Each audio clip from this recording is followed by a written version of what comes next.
Welcome back to another video of Tech Basics.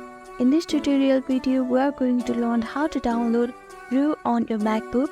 First step is to open your browser. Here I am using Google Chrome. Now click on the search bar and type in download Brew on your Mac. Now scroll down a little bit until you see this logo or as Homebrew. Click on it. Now scroll down and here you can see a code. You can just simply copy this code and open your terminal. Now in terminal, paste that code that you just have copied now. Now press enter. Now you have to type in your laptop password, so type in your password. Now press enter. Now again press enter to continue the download. Now it will take some time to download.